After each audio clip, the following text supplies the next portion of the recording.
여러분 안녕하십니까? 이슈토크입니다. 6월은 나라를 지키기 위해 힘쓴 이들의 공훈에 보답한다는 의미를 담아 호국 보훈의 달로 불립니다. 나라를 위해 목숨을 바친 순국 선열들의 희생이 있었기에 오늘의 대한민국이 있지 않나 생각해 보는데요. 호국 보훈의 달을 맞아서 부산지방보훈청에서는 어떤 일들을 하고 있는지 자세한 이야기 나누겠습니다. 이번 시간 권율정 부산지방보훈청장과 함께합니다. 어서 오시죠. 예, 안녕하세요. 네, 반갑습니다. 벌써 6월입니다. 예, 1년의 예. 반이 지나고 있는데요. 그렇습니다. 5월은 가정을 기념하는 날이 많아서 가정의 달이라고 불리고 6월은 호국보훈의 달입니다. 네. 많은 분들께서 호국보훈의 달이라는 건 알고 계셔도 어떻게 그렇게 지정이 됐는가에 대해서 알고 계시는 분들은 많지 않을 것 같은데요. 의미에 대해서 설명 부탁드립니다. 예, 2월은 이제 호국보훈의 달입니다. 예, 말씀하다시피 벌써 이제 5월 가정의 달 지나고 6월 참 신성한 호국보훈의 달인데 6월 한 달 가운데 6월 6일 금년도는 66번째 바로 현충일이 있습니다. 그 현충일은 국가가 제주가 돼서 일종의 국가를 위해서 더 큰 희생과 공헌을 하신 분들, 이를테면 우리가 지난 세기에 국난 극복의 역사가 있었잖아요. 그렇죠. 국권이 침탈된 경우 이때 온몸으로 다 바치신 순국선열, 애국지사님 같은 독립유공자님들. 네. 그리고 우리가 해방을 맞이했건만은 어떻게 됩니까? 5년도 안 돼서 우리 민족사의 최대 비극 6.25 전쟁이 있었어요. 그렇죠. 그때 자유민주주의를 수호하기 위해서 목숨까지 바치신 전몰 군경과 또 부상을 당하신 전상군경, 또 혁혁한 공을 세우신 무공수운전님 같은 분들. 그다음에 이제 평시에 있어서요. 또 우리가 군 복무 중에 우리가 이렇게 자유와 평화를 누리고 있지만 세상에 공짜가 없다고 이 자유와 평화 속에서는 우리 국군 장병들의 참 헌신이 있었습니다. 그런 가운데 순직군경도 있고 공산군경. 그 다음에 우리가 고도의 산업화 과정에서 또 이 민주화를 위해서 우리의 자유와 인권, 평화, 어떤 정의랄지 진리를 향한 그런 의로운 외침, 그런 민주화의 유공자들이 있었어요. 네. 예. 그러니까 우리 대한민국을 위해서 더 큰 희생을 하신 분들, 그런 분들을 추모하는 현충일이 있습니다. 그리고 그 위에도 6.25 전쟁 같은 경우는 금년도가 71주년이에요. 그 6월에 포함이 돼 있잖아요. 그쵸. 이제 더 나가서 얘기를 한다면은 6월 29일 같은 경우는 바로 서해의 NLL, 바로 북방 한계선입니다. 노던 리미트 라인이라고. 그때 2002년 6월 29일에 윤영아 소령을 비롯한 그 연평해전의 위대한 용사님들. 이렇게 생각해 보면은 6월이 벌써 이렇게 추모의 분위기가 들잖아요. 그렇기 때문에 그런 분들에 대해서 우리가 기억을 하고 또 더 좋은 대한민국을 만들겠다는 의지를 다지는 이 소중한 기회, 6월 호국보훈의 달입니다. 네. 말씀하신 걸 들으니까 역사를 다시 되새겨볼 수 있는 기념일이 많아서 우리가 또 기억해야 할 6월이 아닌가 생각되는데요. 국가보훈처에서는 정책 브랜드로 든든한 보훈을 슬로건으로 내걸었습니다. 어떤 의미가 있습니까? 이제 앞서서 얘기했지만은 이 보훈이라는 것은 뭐냐면 보답하는 거잖아요. 공훈에 보답하는 거. 이 대한민국이 있기까지 우리가 이제 5천년의 역사로 이렇게 하는 가운데서 특히 우리 보훈의 시작을 굳이 기산적으로 얘기했다면은 1895년이에요. 지금부터 126년 전인가요? 그때 을미사변이 있었어요. 바로 구한말 시대에 국모인 명성황후가 시해된 거예요. 그때 의병운동을 일으켰습니다. 또 1905년도 같은 경우는 우리가 을사늑약이라고 해서 실질적으로 국권이 침탈이 되었어요. 그때로부터 계산하면 벌써 한 40여 년간이 일제히 침하에 있었어요. 그리고 1910년 기준으로 하면은 30년. 하여튼 이런 시대적 이렇게 볼 것 같으면은 이런 분들, 이런 가운데 우리 민족혼을 살리기 위해서 위대한 헌신을 하신 독립유공자님들. 그리고 앞서 얘기한 대로 6.25 전쟁 가운데 참 6.25 전쟁도 어떤 이게 논란도 있을 수가 있습니다만은 그 논란은 절대 있을 수가 없어요. 그것은 뭐냐면 북한에 의한 남침이에요. 많은 사람들이 이런 얘기를 해요. 뭐 남침이다, 북침이다, 논쟁. 저는 그런 얘기를 합니다. 뭐냐면 1965년 6월 25일 일요일에 4시였잖아요. 그러면 북한이 침략을 했어요. 근데 그것이 아니고 우리 남한이 벌써 북한을 갖다 침략을 했다면은 적어도 이 38선에서 어떻게 되겠습니까? 몇십 킬로 몇백 킬로는 올라갔을 거 아니에요. 예. 전혀 그렇지 않았거든요. 우리가 3일 만에 수도석을 뺏기고 계속 밀려서 8월 2일까지 다부동까지 이렇게 한 거예요. 그런 가운데서 지킨 그런 분들의 위대한 헌신을 살려서 참 더 좋은 대한민국, 또 현재 우리보다 앞으로 후세들 있잖아요. 우리 자라는 아이들과 학생들. 예. 더 좋은 대한민국을 만들겠다는 의지를 다지는 것.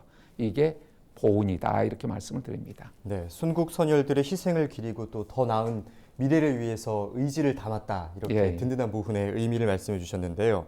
부산지방보훈청에서는 국가보훈처에서 진행하는 사업뿐만 아니라 특화 사업도 시행하고 있는 걸로 알고 있거든요. 어떤 것들이 있습니까? 예. 우리가 이제 전반적으로 보훈 가운데 보면 아까 이제 든든한 보훈의 사업으로서 이를테면 우리 유공자님 가운데 이제 고령화, 우리 사회 전반적인 추세입니다만은 예. 이 참전 유공자님들 같은 경우는 홀로 사시는 분들이 많이 있어요. 그렇죠. 예. 그러면서 이 어렵게 사시는 분들이 많이 있거든요. 예. 그래서 우리가 직접 찾아가는 어떤 보훈 서비스, 예. 재가복지 서비스랄지 거기에는 약 한 90여 명의 우리 보훈 섬김 선생님들이 있습니다. 예.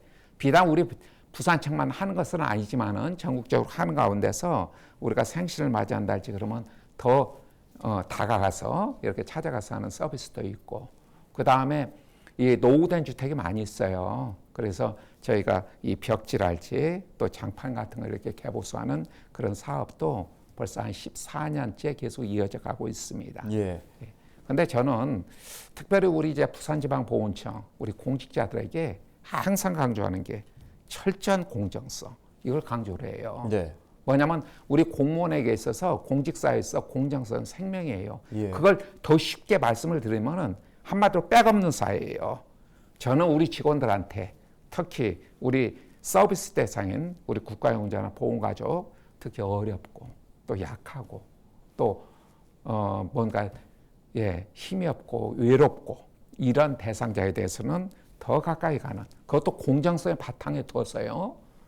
그래서 몰라서 그 혜택을 못 받는 경우도 많이 있잖아요. 그렇죠. 그러면 이렇게 정보를 제공한다 할지 하면서 참 그야말로 더 질 높은 보훈 서비스를 제공해서 노력하고 있습니다. 모두가 평등한 복지 서비스를 누릴 수 있도록 말씀하시는 거죠? 그렇죠. 최소한의 인간다운 삶 그 이상을 누려야 되겠죠. 네. 더더군다나 우리 보훈은 하나의 명예, 영예, 무척 소중하잖아요. 그렇죠. 그런 측면에서 더 질 높은 서비스를 하기 위해서 노력하고 있다 이렇게 말씀을 드립니다. 네. 그리고 지난해에도 그렇고 올해도 역시 코로나19 때문에 행사를 진행하는 데 많은 어려움이 있을 것 같은데요. 예. 올해는 어떤 행사들을 준비하셨습니까? 이제 제가 이렇게 생각을 해봤어요. 아까 6월 호흡본에다가 생각하면서 전반기 같은 경우는 6월 현충일이 6월 6일 현충일이 있잖아요. 예. 그다음에 또 하반기에는 6.25 전쟁 이렇게 있는데, 저는 특히 6월 6일 현충일의 노래, 우리가 6월 6일 추념식을 해요. 그러면 이제 마지막에 현충일로 한 1분 정도 이렇게 하는데 예. 사실 대부분이 기억을 못해요. 그 현충일의 가사, 결연 아래에 목숨을 바치니 그정성 영원히 조국을 지키네. 네. 조국의 사나여 용사를 잠재웠소서. 충호는 영원히 결여갔음에 임들은 불멸하는 민족혼의 상징. 날이 갈수록 그 충성 새로라. 얼마나 좋습니까? 예. 저는 현충일의 노래 같은 경우는 그 노래 자체가 그때뿐이 아니고 1년 내내 특히 우리 보훈에 있어서는 살아 숨쉬어야 할 최고의 시다 이렇게 생각을 합니다. 예. 그 노래는 누가 지었냐면 청록파 3인이 있잖아요. 예. 박목월 선생, 박두신 선생, 조지훈 선생이 있는데 바로 동탁 조지훈 선생이 지은 시예요. 그래서 6월 호국분의 달 같은 경우 참 우리 사무실 같은 경우는 지금 현재에도 8시 한 40분 정도 매일 그것을 틀고 있습니다. 예. 그래서 우리 직원들이 그냥 뭐 이 페이퍼나 보고 이렇게 따라하는 노래가 아니라 가슴 속에 또 익혀야 된다 이렇게 생각을 합니다. 네. 또 하반기 같은 경우에서 6.25 전쟁 노래 같은 경우도 좀 약간 어떻게 보면 더 냉전적 시각 이렇게 또 볼 수가 있습니다만은 그 당시에 참혹한 현실을 잘 반영을 해주고 있어요. 6.25 노래는 참고적으로 역시 청록파 시인 가운데 한 분, 박두진 선생이 지은 노래입니다. 예. 그래서 많은 시민들이 좀 이렇게 우리만 아는 게 아니라 전파될 수 있도록 그것에 대해서 일종의 경진대, 예. 그 뭐 유튜브를 통해서랄지 이렇게 제출을 하면은 그 좋은 노래랄지 이렇게 또 하모니를 이룬다지 하면 또 상금도 뭐 경품이랄지 이렇게 지급을 하는 그런 대회도 추진하고 있습니다. 다양한 이벤트도 함께 열고 있는 그렇습니다. 모습이신데요. 또 호국 정신을 느낄 수 있는 보훈과 현충 시설이 부산 곳곳에도 있습니다. 이런 보훈 시설에 대한 시민들의 관심을 일깨우기 위해서 노력도 필요할 것으로 보이는데요. 어떤 노력들을 하고 계십니까? 독립 관련해서는 제일 우리 부산에 아주 걸출한 독립유공자 500여 분이 계시지만은 이제 국가로부터 인정을 받은 독립유공자님이요. 500여 분을 다 기억할 수는 없잖아요. 대표적인 분이 남자, 여성 독립운동가 이렇게 한다면은 남성으로서는 박지혁 의사님이에요. 그분 같은 경우는 금년도 2021년도 같은 경우는 순국 100주년이에요. 의거는 벌써 101주년이 됩니다. 그래서 박재혁 의사님 같은 경우는 지금 동상이 그 어린이대공원 있잖아요. 성지고 바로 그 수원지 위에 있는데 참 어린이대공원 가면은 박재혁 의사님 동상에 가서 한번 그분의 행적에 대해서 이렇게 쭉 보면서 참 그런 분들의 민족혼 가운데서 우리가 현재 있다 이런 느낌을 좀 받으면 좋겠고요. 또 여성 독립운동가로서 대표적인 아주 대한민국을 넘어서 부산을 넘어서 대한민국을 아주 대표하는 여성 독립운동가. 우리는 많은 사람들이 유관순 여사님만 알고 있잖아요. 그런데 부산은 바로 박차정 여사님이 있었어요. 그런 분들 같은 경우는 그저 이렇게 조용하게 있는 게 아니라 직접 행동하는 아주 의열단 소속으로 해서 그때 그 일제의 침하에 대해서 직접 몸으로 한가할 정도로 훌륭한 독립유공자가 있습니다. 그 다음에 이제 호국시설 가운데는 이 부산에 아주 대표적인 게 바로 대안동에 있는 유엔 기념공원이죠. 11개국에 2,311분이 지금 모시되어 있습니다.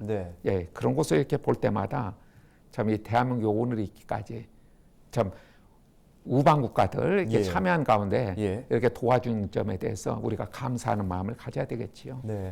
나라와 민족을 위해 목숨을 바친 분들이 있었기에 오늘의 대한민국이 있는 게 아닌가 생각이 드는데요. 이번에는 보훈 정책도 한번 짚어보도록 하겠습니다. 국가 유공자에 대한 예우가 과거에 비해서 나아지긴 했지만 아직까지는 좀 부족하다라는 비판도 공존하고 있는데요. 보훈 정책 개선을 위해서는 어떤 방안을 마련해야 한다고 생각하십니까? 저는 이제 우리 보훈 정책에 있어서 이제 많은 분들이 어떤 물질적 혜택 이런 말씀도 해요. 그런데 이제 뭐 사실 물질적 혜택에 있어서는 어디까지 해야 될지는 모르겠어요. 그러나 분명한 말씀은 우리 보훈 혜택이 글로벌 스탠다드에서 보면 결코 뒤지지 않습니다. 그런데 앞서서 말씀드린 대로 아직도 사각지대가 많이 있어요. 이제 그런 부분을 우리가 많이 보완을 해야 됩니다. 그러나 지금 보훈에 있어서 최고 발달된 나라는 당연히 미국이거든요. 근데 우리의 보훈 제도도 그에 비해서는 뭐 그렇게 뒤지지 않는다. 다만 부족한 부분에 대해서는 계속 보완을 해서 또 고령화 장수화하다 보니까 아무래도 어려우신 분들도 많이 있잖아요. 더욱더 발굴해서 노력해 나갈 것이다. 이런 생각을 합니다. 저는 이제 보훈 정책에 대해서는 제가 이 보훈에 대해서 가지는 미션을 그렸습니다. 우리가 보훈이 가지는 것은 결국 저는 세 가지로 이렇게 보는데 특히 국민 통합의 최전선에 있어야 돼요. 두 번째는 무엇이냐면은 세계에서 유일하게 같은 민족, 같은 언어, 역사, 문화를 공유하면서도 유일하게 분단되는 우리 한반도예요. 바로 통일의 구심자 역할을 해야 돼요. 왜 그러냐면 분단된 나라에 있어서 그때 자유민주주의를 수호하기 위해서 헌신한 분들이 있어요. 우리가 말로는 통일 많이 얘기를 해요. 그러나 자유민주주의를 지켜서 북한을 개방개혁을 해서 결국 어떤 식으로 해야 됩니까? 우리 자유민주주의 체제로 그곳을 일깨워서 좀 북한도 더욱더 잘 사는 나라 만들어서 피 흘리지 않고 중요한 것은 무력 통일을 하면 안 돼요. 평화 통일로 이루어 나갈 수 있도록 해야 된다. 그 다음에 세 번째는 이 글로벌 시대에 있어서 국가 경쟁력을 키워야 돼요. 우리 대한민국 위치를 생각해 보세요. 바로 세계에서 제일 탐욕스러운 나라 일본하고 중국 사이에 있어요. 우리가 강하게 될 때 어떻습니까? 면적을 넓히기는 불가능해요. 또 인구도 하루아침에 늘어날 수도 없어요. 그러나 우리의 정신력이랄지 경제력, 국방력을 튼튼히 하는 가운데 선진적 대한민국을 만들어갈 바로 원동력 근본, 기본, 초석 중심으로 나갈 게 우리 보훈이 지향하는 목표다. 이렇게 말씀드립니다. 네. 아무래도 이 헌신의 의미를 더 빛나게 하기 위해서 보훈 정책도 더 미흡한 부분을 보완해서 개선해 나가야 할 것 같은데요. 청장님께서는 보훈에 있어서 독립과 호국 그리고 민주 3대 영역을 강조하셨습니다. 이 세 가지의 가치가 균형을 이루려면 어떤 노력들이 필요하다고 생각하십니까? 저는 우리 사회의 앞으로의 과제 가운데 하나가 균형 감각이라고 생각을 해요. 예. 근데 우리 보훈의 영역, 즉 독립이랄지 또 호국, 민주 이것은 바로 우리 5,000년 역사 가운데 뭐 멀리까지는 아니고요. 아까 말씀드린 대로 저도 구한말 시대에서부터 지금 현재까지 120년, 130년 이 역사 속에서 이렇게 흐르고 있는 거예요. 저는 그래서 보훈은 역사다 이렇게 항상 강조를 합니다. 그 역사가 어떻게 하냐면 저는 역사관이 기본적으로 긍정적인 역사관. 그것은 뭐냐면 존중하는 역사관이 돼야 돼요. 그런데 우리는 가끔은 보면 어떤 지도자나 어떤 기관을 운영하는 데서 보면 자기가 새로 와서 마치 점령군처럼요.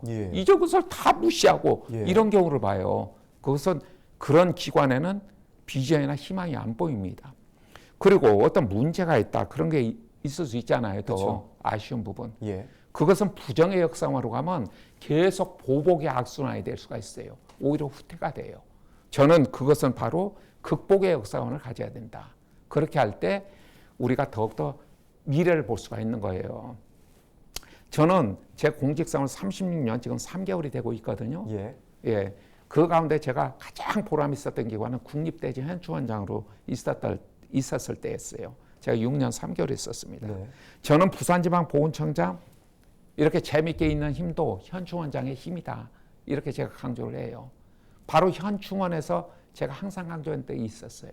현충원의 가장 최고의 VIP를 저는 아이들과 자라는 학생이라고 써요. 대한민국의 미래고 희망이고 통일시대의 주역이 될 우리 아이들과 학생들. 어떻게 보면 미래의 비전을 가장 잘 보여줄 수 있는 게 보훈이 살아 숨쉴 때라고 이렇게 생각하고 있습니다.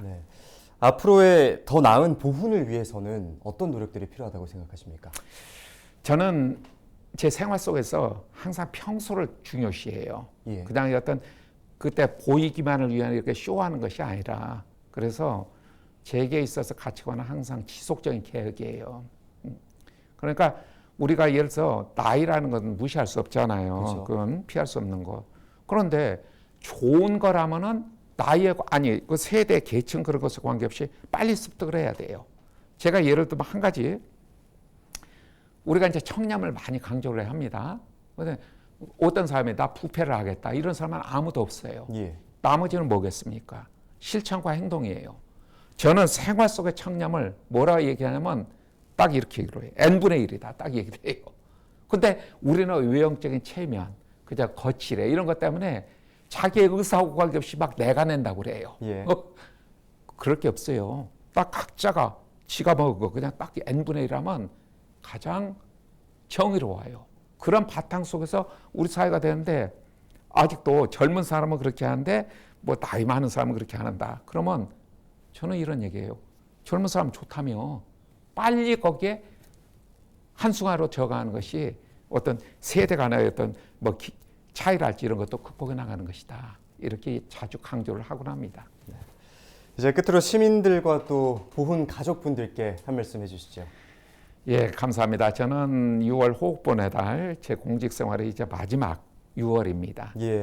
마지막 6월인데 참 이 보훈이 6월 한 달로 이렇게 생각하는 경우가 많이 있어요. 저는 보훈은 1년 내내 살아 숨쉬어야 될 아주 우리 대한민국의 이 뿌리를 두고 있는 가치관이다 이렇게 생각합니다. 그래서 많은 시민들께서 우리 참 국가를 위해서 더 큰 희생과 헌신을 하신 분들에 대해서 감사하는 마음을 갖고 그분들에 대해서 존경하는 마음 그런 가운데 대한민국은 더 큰 비전과 희망이 있지 않나 이렇게 생각합니다.